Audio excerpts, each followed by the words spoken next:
हाय बच्चों, आप लोग कैसे हैं।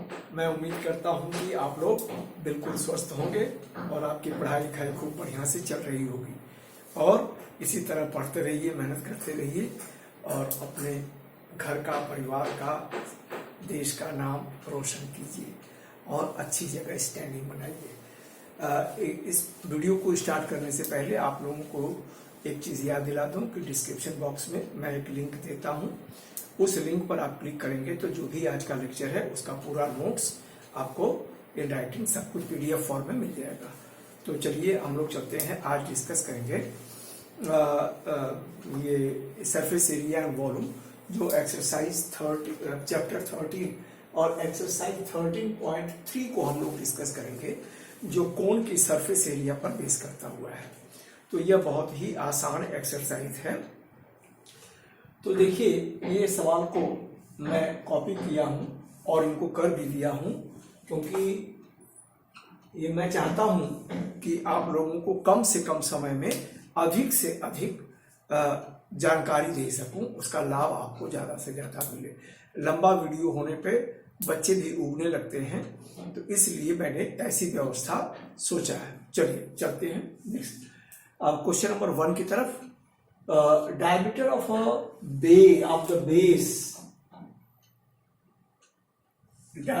the base of a cone is 10.5 centimeter and its slant height is 10 centimeter. Find the curved surface area. तो देखिए इसके सवाल सीधे सीधे डायरेक्ट फॉर्मूले पर बेस करते हुए हैं, तो बहुत आसान है। तो कर्व सरफेस एरिया का फॉर्मूला क्या होता है? पाई आर एल। तो यह देखिए, अब पाई आर एल पे हमने इसको खाली वैल्यू सब्स्टिट्यूट किया, पाई 22/7, और यह जो देखिए ये 105 सेंटीमीटर है ना, ये डायमीटर है। तो इसको हमने क्या किया कि 105/10 डिवाइडेड बाई 2, क्योंकि इसको होल डबल में हमने बदल दिया, और यह इंटू 10 का है स्लैंट हाइट, और इसको कैलकुलेट करेंगे तो यह 165 सेंटीमीटर स्क्वायर आ जाएगा। तो ये हमारा आंसर है। तो एक कठिन तो बिल्कुल नहीं है, सिर्फ था कैलकुलेशन के लिए, मेंसुरेशन में, टोटल मेंसुरेशन पार्ट में कैलकुलेशन के लिए आप थोड़ा सा प्रैक्टिस कीजिएगा, क्योंकि एक आध कैलकुलेशन जरा टेढ़ा आ जाता है। तो चलिए देखिए, इसमें भरसक कोशिश कीजिएगा कि कैलकुलेशन एकदम अंत में मल्टीप्लिकेशन और डिवीजन करें, और कोशिश करें कि फॉर्मूले का प्रयोग करें और अंत में जाकर कैंसिलेशन या मल्टीप्लिकेशन करें। तो देखिए सवाल नंबर 2 क्या है? Find the total surface area of the cone if its slant height is 21 metre and diameter of its base is 24 metre. तो इसका फॉर्मूला क्या होता है टोटल सरफेस एरिया का? यह पाई आर एल और यह प्लस पाई आर स्क्वायर, तो पाई आर कॉमन ले लेते हैं, तो एल प्लस आर। तो यह 22/7, आर कितना है? यह डायमीटर है, देखिए 24, तो ये 12 हो गया, और यह एल 21 मीटर और यह 12 मीटर, ठीक है।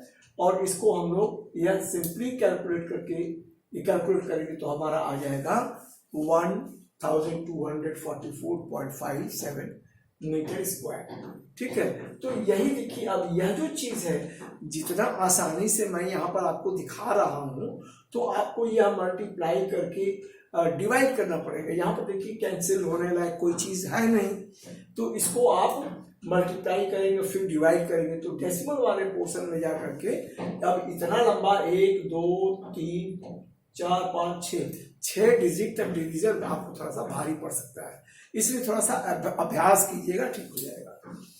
अब देखिए question number 3, curve surface area of A cone is, इतना कर्व सरफेस एरिया दिया है, मतलब क्या? पाई आर एल दिया हुआ है, and it's slant height is 14L दिया हुआ है। Find the radius of the base and total surface area of the cone. तो देखिए यह पाई आर, तो यह कर्व सरफेस एरिया, यह दिया हुआ है 308, यह इतना सेंटीमीटर स्क्वायर, और एल दिया हुआ है 14 सेंटीमीटर। तो अब मान लेते हैं कि रेडियस कितना है? आर। तो यह pi R L is equal to इतना। अब देखिए, अब इसीलिए मैं यहाँ कैलकुलेशन को अवॉइड करता हूँ, यहाँ में कितना किच हो गया है, तो इसको रखेंगे, ट्रांसफर करेंगे और कैलकुलेट करेंगे, तो ये क्या आ जाएगा? 7 सेंटीमीटर। तो यह कैंसिलेशन जो है एकदम गंदा कर देता है, आप खुद कंफ्यूज हो जाएंगे। हाँ, इसीलिए मैं कैलकुलेशन करना नहीं चाहता, ये जस्ट आपके एक्सपीरियंस के लिए मैंने ऐसा किया है। तो आप कैलकुलेट कर लीजिएगा ट्रांसफर करके, ठीक है ना। यह 308 इंटू यह ऊपर आएगा 7 डिवाइडेड बाई 22 और यह 40, ठीक है। तो यह 7 सेंटीमीटर हमको रेडियस निकल गई। अब दूसरा क्या कह रहा है, total surface area of the cone. तो total surface area of the cone का फॉर्मूला ये है, देखिए pi R plus L plus R 22/7 R 7 और इंटू 14 एल है 14 और यह रेडियस है 7 हम लोग निकाले हैं। तो इसको ये करके ये देखिए, ये थोड़ा सा सिंपल था, कैंसिलेशन ज्यादा नहीं हुआ, तो यह बहुत गंदा नहीं हुआ है। तो 22 into 14 plus 4 14 plus 7 is equal to 21, इसको मल्टीप्लाई कर देंगे तो 462 सेंटीमीटर स्क्वायर आ जाएगा। तो मैं समझता हूँ ये समझ में आ गया होगा। तो चलिए सवाल नंबर 4 को देखते हैं। मैं समझता हूँ कि आपको ये पसंद आएगा, क्योंकि मैं सब कॉपी करके कर देता हूँ, जस्ट एक्सप्लेन कर देता हूँ, तो कम समय में आपको अधिक से अधिक जानकारी मिल जाती है, बहुत कुछ सीख सकते हैं कम समय में। और उतारो, सवाल को उतारो और करो, ये बड़ा टाइम लेता है, और ये कैलकुलेशन डिवीजन ये बड़ा टाइम में रहता है। तो चलिए question number 4, a conical tent is 10 meter high and the radius of its base is 24 meter। तो 10 मीटर हाई है और रेडियस ऑफ बेस कितना है 24 metre. Find the slant height of the tent. तो स्लांट हाइट निकालना है और cost of the canvas required to make the tent if the cost of 1 metre square canvas is ₹70। तो देखिए अब एल निकालना है, तो एल का लिए फॉर्मूला क्या होता है, R square plus H square. तो आर स्क्वायर ये 24 स्क्वायर प्लस एच 10 का स्क्वायर, ठीक है ना। आप देखिए ये 24 और एच 10, तो ये 576 प्लस 100 और ये 676 और 676 का स्क्वायर रूट कितना हो गया 26 मीटर। हाँ, इन छोटी छोटी चीजों को याद कर लीजिए आप। जैसे अब 625 है तो उसका स्क्वायर रूट कितना होता है 25 और 6 देखिए ये 676 इसका स्क्वायर कितना 26। तो कुछ स्क्वायर रूट को याद कर लीजिएगा, ठीक है ना। अब 15 225, 14 196 है ना, 13 169, तो ये सब याद कर लीजिएगा, इससे आपको बहुत काफी समय बच जाएगा। अब देखिए एरिया ऑफ कैनवस रिक्वायर्ड क्या हो जाएगा, पाई आर है, तो पाई 22/7 और ये एल 24 ये 26, ठीक है ना, और आर जो है 24 और एल 26, ये वैल्यू रख दिया और इसको मल्टीप्लाई किया। अब देखिए यहाँ पर मैंने एरिया को निकाल के छोड़ दिया है। अब चूंकि कह रहा है कॉस्ट, तो कॉस्ट निकालने के लिए 70 से मल्टीप्लाई कर देंगे, क्योंकि 1 मीटर स्क्वायर कैनवस ₹70 इसका कॉस्ट है। तो 70 से मल्टीप्लाई कर देंगे तो क्या हो जाएगा, यह होल नंबर में चला जाएगा, तो ये कैंसिल हो जाएगा और इसको मल्टीप्लाई करेंगे तो 1,37,280 रुपीज आ जाएगा, ठीक है। तो इन ट्रिक्स को, छोटी छोटी ट्रिक्स को फॉलो कीजिएगा तो आपको बहुत आसानी हो जाएगी, ठीक है ना। चलिए सवाल नंबर 5, तो what length of tarpaulin 3 meter wide will be required to make a conical tent of height 8 meter and base radius 6 meter, ठीक है। Assume that the extra length of the material that will be required for stitching and margins and wastage in cutting is approximately 20 centimeter। तो यह 20 centimetre का wastage होगा, ठीक है ना। यह कटिंग में, हाँ, यह मार्जिन्स में और वेस्टेज में, तो यह दे दिया है।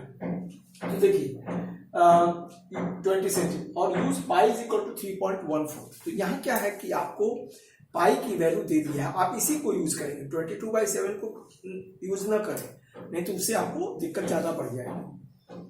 तो यह स्लांट हाइट मान लिया कि एल है, तो एल इज इक्वल टू कितना होता है H square plus R square, तो यह वैल्यू रख दिया, ठीक है। 8 स्क्वायर प्लस 6 स्क्वायर, तो 64 प्लस 36 100 का स्क्वायर रूट 10। तो इसका मतलब स्लांट हाइट आपको मिल गया एल, ठीक है। अब देखिए तो amount of the tarpaulin needed, तो ये क्या है पाई आर है, मैंने कर्व सरफेस एरिया, तो यह 3.14 इंटू 6 इंटू 10, ठीक है, इंटू 6 यह रेडियस ऑफ बेस है अब क्या कर रहा है कि the length of tarpaulin needed, तो देखिए यह 3 मीटर वाइड है, तो इसलिए 3 से डिवाइड कर देंगे तो हमको लेंथ मालूम हो जाएगी, तो यह लेंथ मालूम हो जाएगी। इसको हमने देखिए मल्टीप्लाई नहीं किया, यहाँ पर डिवाइड करके यह कैंसिल होगा तो छोटा हो जाएगा कैलकुलेशन, तो यह 32.8 मीटर। तो अब हमको ये मिल गया कि कितना लेंथ जरूरत पड़ेगी, तो टोटल टारपोलिन कितना नीडेड होगा, इतना तो हमारा पाई आर हो गया, और यह वेस्टेज है, यह सेंटीमीटर, देखिए यह 20 सेंटीमीटर दिया हुआ है, तो यूनिट का बहुत ध्यान रखिएगा, यह सेंटीमीटर में है, तो यह क्या हम इसको मीटर में कन्वर्ट करने के लिए 100 से डिवाइड कर लीजिए, तो ये 32.8 और इसको करेंगे तो 0.2, तो इसको ऐड करेंगे तो ये क्या हो जाएगा 33 मीटर। तो मैं समझता हूं कि आपको अच्छी तरह से समझ में आ गया होगा। तो चलिए जरा हम लोग आगे बढ़ते हैं, ठीक है ना। यहाँ पर देखिए जरा एक कैलकुलेशन मिस्टेक हो गई थी, तो ये 62.8 है, ये 62.8 और प्लस ये 2.2, ये 63 मीटर, ठीक है ना। तो मैं समझता हूं कि क्लियर हो गया होगा। चलिए आगे बढ़ते हैं। हाँ देखिए बच्चों, यह सवाल नंबर 6, 7, 8 हमने कॉपी किया और कर भी दिया है, क्योंकि समय आपको कम से कम में अधिक से अधिक सवाल मिल सके। तो चलिए सवाल नंबर 6 जो है, the slant height and the base diameter of a conical tomb are 25 metre and 14 metre respectively, find the cost of white washing its curve area at the rate of ₹210 per 100 metre square. यहां पर इस बात को ध्यान रखिएगा, तो curve surface area ये पाई R L होता है, यही हमको पेंटिंग करना है। तो ये 22/7 × 7 × 25, 7 जो है ये देखिए ये डायमीटर है, तो ये रेडियस हो गया, ये 25 स्लांट हाइट है, ठीक है। अब cost of white washing for 100 metre square is 210। देखिए मैंने मल्टीप्लाई नहीं किया है, ठीक है। तो कॉस्ट ऑफ 1 मीटर स्क्वायर क्या हो जाएगा 210/100, ठीक है ना, ठीक है ना। अब देखिए यह तो कॉस्ट ऑफ ये द कॉस्ट ऑफ 22/7 × 7 × 25 इसकी, तो ये क्या हो जाएगा इंटू यह जो रेट है या 210/100। 1 मीटर स्क्वायर का कॉस्ट निकल गया, इसलिए इतना का कॉस्ट कितना होगा ये मल्टीप्लाई कर देंगे इससे 22 इससे 1 मीटर स्क्वायर के कॉस्ट से मल्टीप्लाई कर देंगे, तो ये क्या हो जाएगा। अब इसको कैलकुलेट करेंगे तो 7 7 कैंसिल, 25 को 100 ये कर लेंगे तो ये क्या हो गया 1155 रुपया, ठीक है। मैं समझता हूं कि यह आपको अच्छी तरह से समझ में आ गया होगा। तो कैलकुलेशन का जरा आप लोग अभ्यास कीजिएगा। तो चलिए सवाल नंबर 7 को जरा देखते हैं। A joker cap is in the form of a right circular cone of base radius 7, base R7 है and height is 24 centimeter. Find the area of the sheet required to make 10 such caps. तो ये क्या है, slant वही निकालना है, curve surface area into 10। तो ये क्या होगा, R हमको 7 दिया हुआ है और H 24 दिया हुआ है, तो इसके सहारे हम L निकाल लेंगे। तो L निकालेंगे तो ये क्या होगा 24 स्क्वायर प्लस 7 स्क्वायर, 24 स्क्वायर का ये 576 प्लस 49, तो ये 625 और 625 का स्क्वायर रूट कितना होता है 25। मैंने आप लोगों को पहले भी कहा है कि याद कर लीजिएगा इनको। तो यह 25 हो गया। तो area of sheet needed for 10 caps, तो ये क्या हो जाएगा पाई आर एल इंटू 10, ठीक है। तो यह इतना सेंटीमीटर स्क्वायर, ठीक है ना, 10 सच कैप्स। मैं समझता हूं कि आपको अच्छी तरह समझ में आ गया होगा। सॉरी, यह क्वेश्चन नंबर 8 देखिए। A bus stop is barricaded from remaining part of the road by using 50 hollow cones, 50 hollow cones से रोड से अलग किया जा रहा है, जिसका डायमेंशन देखिए दिया हुआ है recycled cardboard. Each cone has a base diameter of 40 centimeter and height 1 meter. If the outer side of the cone is to be painted and the cost of painting is 12 per meter square, what will be the cost cost of printing all these codes. और यहाँ पर दे रहा है instruction कि पाई को आप 3.14 लेंगे and इसको 1.04 अंडर रूट इसकी वैल्यू इतना आप यूज करेंगे। देखिए यहाँ पर आपको स्क्वायर रूट न निकालना पड़े, इसलिए देखिए इसकी वैल्यू दे दिया गया है। तो यहाँ पर देखिए एल की वैल्यू हम निकालेंगे H square plus R square. तो ये देखिए एच 1 है और यहाँ पर आपको निकाल के दिखा दूं, ये 40 है ना, तो ये 40 इसको यह देखिए 100 से डिवाइड कर दिए तो ये मीटर गया और इंटू 2।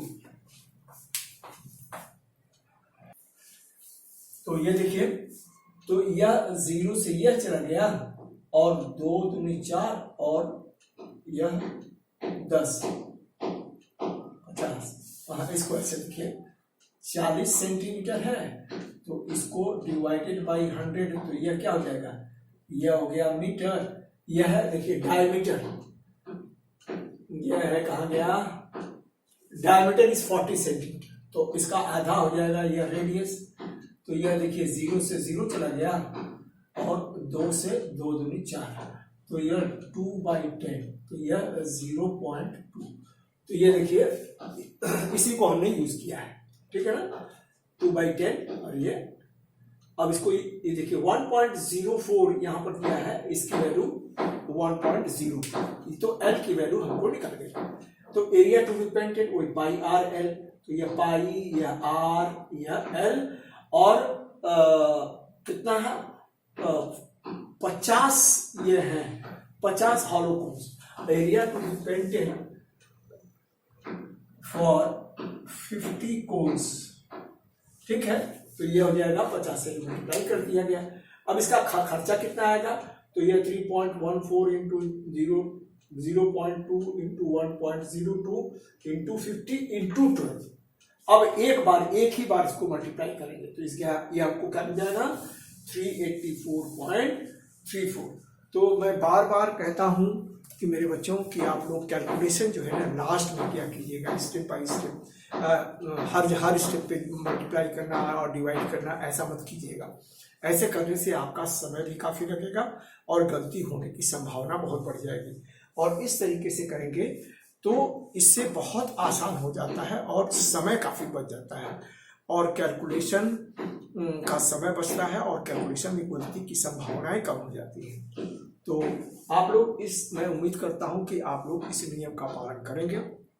और बच्चों मेरी वीडियो अगर आपको फायदा पहुंचा रही है तो आप लोग इसे लाइक, शेयर एंड सब्सक्राइब अवश्य कीजिए और बेल आइकन को दबाना न भूलें, क्योंकि बेल आइकन दबाएंगे तो आपको सबसे पहले इंफॉर्मेशन मिल जाएगी कि वीडियो लोड हो गया है, सबसे पहले सूचना आपको मिलेगी और इससे मुझको काफ़ी मदद हो जाएगी। तो मैं समझता हूँ कि यह देखिए आप लोग सोचेंगे कि सर सवाल को कॉपी करके और लोग कर देते हैं, तो ये मैं आपके फायदे के लिए करता हूँ ताकि कम से कम समय में आपको अधिक से अधिक सवाल की जानकारी मिल सके। अब अगर इन्हीं 8 सवालों को करना रहता तो कम से कम 1.5 घंटा से ऊपर समय जाता। हाँ, इसलिए आप लोग इसके लिए लाभान्वित होंगे। आप लोग धन्यवाद दीजिए कि हाँ सर ने एक नया तरीका निकाला है। ओके बच्चों, धन्यवाद। अगले वीडियो बनाने तक के लिए